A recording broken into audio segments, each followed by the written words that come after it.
Hey darlings, today I want to talk about trauma around anger and just trying to figure that out and trying to figure out how to respond better in relationships. So I feel like I was birthed into a fear of angry people, especially angry men. So when my mom was little, anytime she'd do anything wrong, my grandpa would not only get mad at her for that, but also every single thing she'd done wrong beforehand.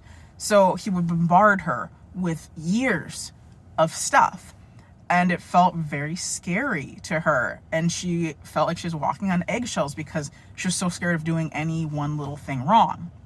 And so I feel like she passed that fear on to me, and I grew up in a household that didn't really show anger. There was a lot of compassion and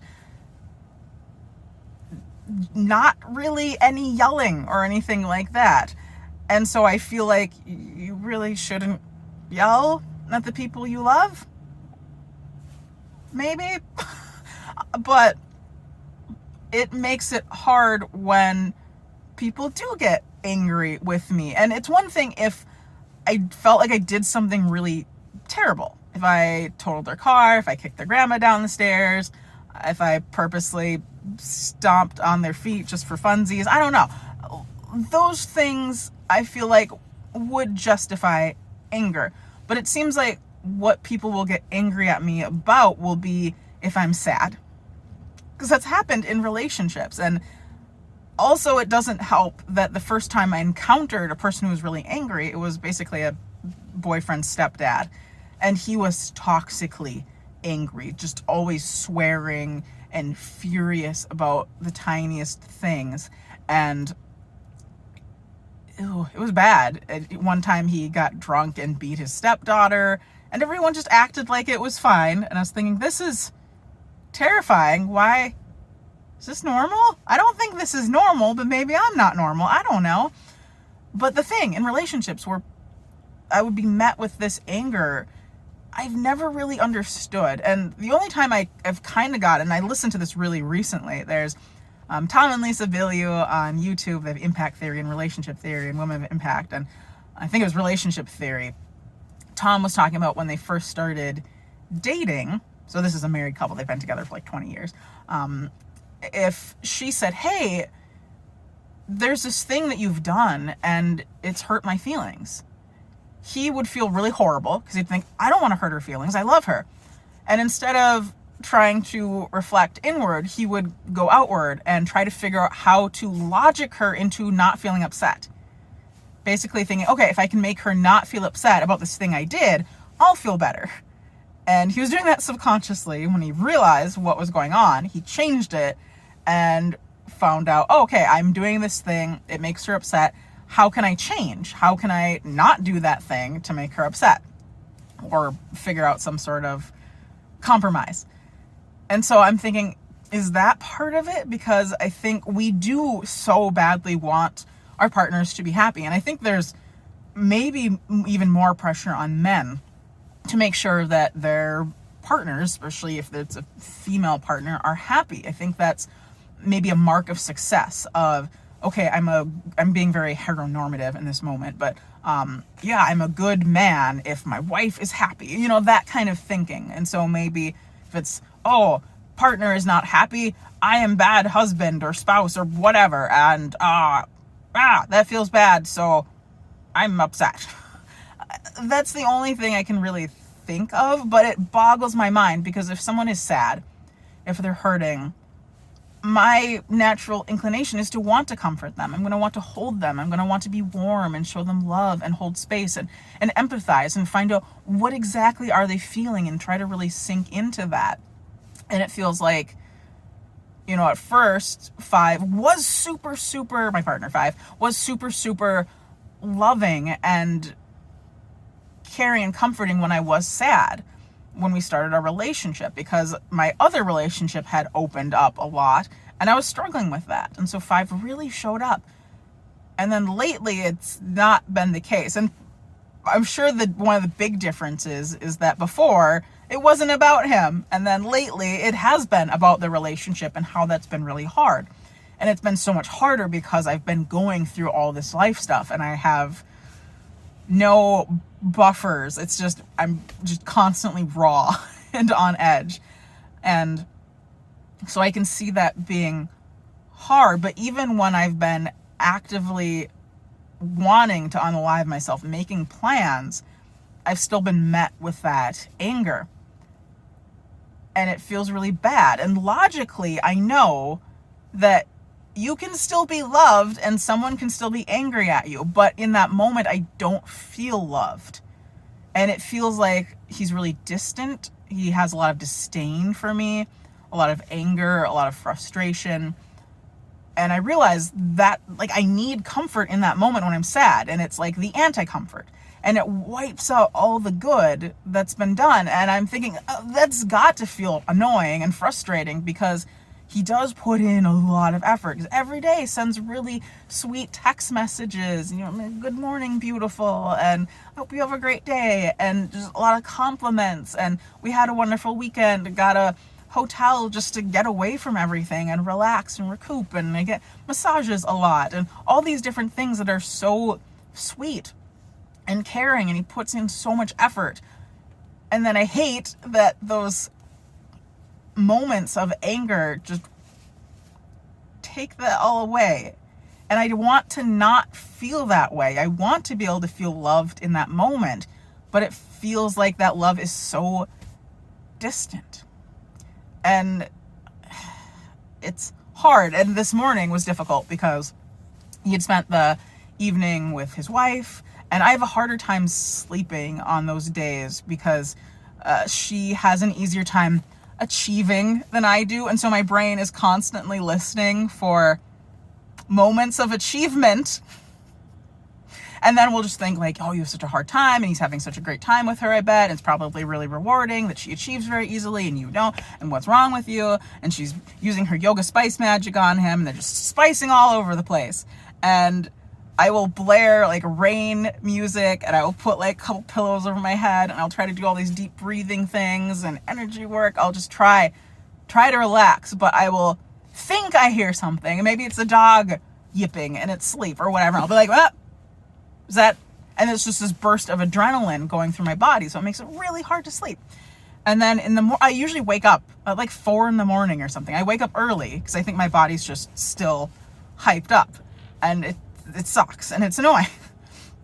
And I've been trying to figure out why that happens, and I'm getting better about the different fears, but there's still that initial adrenaline lurch in my body each time I think I hear something. And or if they're just talking, because I'm like usually right above them in the house, and so I could make out like 1/10 of what they're saying sometimes. And so sometimes my brain's like, are they talking about me? Are they planning things about me? Is something going on? Like, it will pick up one word. And so anyway, it's very anxiety inducing. I don't know I have to work on that. I have therapy soon. I'm excited. I'm going to bombard that therapist with so much stuff. I'm sorry to her in advance. Anyway, not sleeping well. So this morning I was up early, tired. 5 comes up to brush his teeth, gives me this really big hug, and it felt super good. And then I think I asked how he slept. He's like, oh yeah, pretty good. How'd you sleep? And I'm like, not good. Like, it took a long time to fall asleep. I woke up early. And he just goes, And normally that would only maybe bother me a tiny, tiny bit. Like, it's such a small thing. But I really wanted him to be like, oh, that sucks. I'm sorry. Just like that little moment of acknowledgement, like a little moment of understanding, of comfort. But just, And then we went about our morning, and then I just kept feeling sad, and sadder and sadder and sadder and sadder and sadder, until it's this huge pit of sadness. And he's like, what's up? What's wrong? I'm just like, because at first I didn't really know. I'm like, why am I so sad? And then I was thinking, because of just wanting that teeny moment of comfort, thinking about all the times I really, really, really did need that comfort. And it's silly because he's comforted me so much. But those like angry moments when I was deep in depression and just ready to end it. Like, there was another day where I was super, super tired, And it turned out I would have had to drive a ton back and forth from the town we work to where we live. And so about an hour away. And I was like, I was supposed to have an evening with him. And I was like, I don't know if I can do this. Like, do all this driving. Like, I should probably just stay in town. And he said, oh, are you sure? And I said, yeah, I'm just exhausted. And I don't want to do just tons and tons of driving. And he said, okay. And then I started to feel sad and realized, no, I really should. I am exhausted, but I'm feeling just tired and down.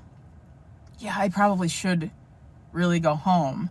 And I started to, again, feel just sadder and sadder, and said, hey, yeah, I think I don't know. I want to come home. I don't know. But I'm tired. Can you drive me home? Can I just come to your work and you can drive us? And he said, oh, I don't know. I already made plans with my wife. And I felt very not good. Just very, which it makes total sense. Like, there's nothing to feel sad about. But that I was feeling sad and said, hey, I want you to drive me home.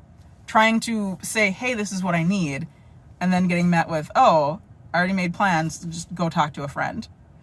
And I think that's hard too, trying to say what you want. So this morning, I realized I got sad because I was thinking about all those times I wanted comfort, like that night where I wanted comfort, and it was kind of met with disdain, and it felt like, go away, go talk with. And it wasn't that he wanted me to talk with someone who was more neutral,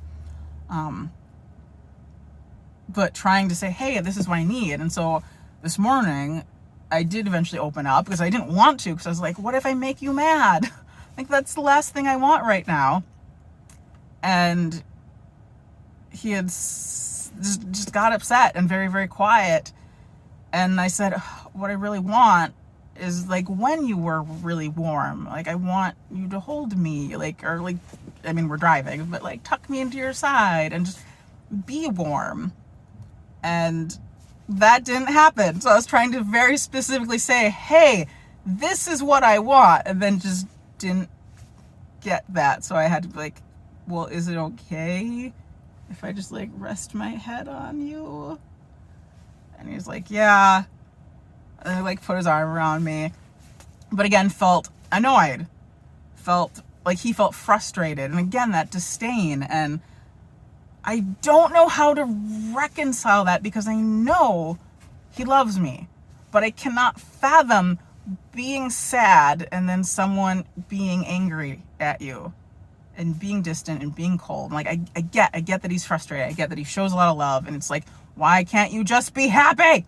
I show you all this love. Just be happy. But it's like, but like, in this moment, can you just not be cold? So I don't know if that's too much to ask, because this is a reoccurring thing, and it makes me kind of freaked out, because is there something wrong with me? Like, do I have too high of expectations? And I don't know. I feel like maybe I see the world in a really weird way. So yeah, I'm very much looking forward to therapy and being like, what do I do? Is this normal? And if it's normal, how do I get over it? How do I heal the trauma behind it? Because it's not fair to him, but it's not fair to me either. So yeah, I don't know. Anyway, I feel like this was just like 14 minutes of me venting. But hopefully it was helpful for someone, if anyone feels the same way. All right. Yeah. Okay, bye.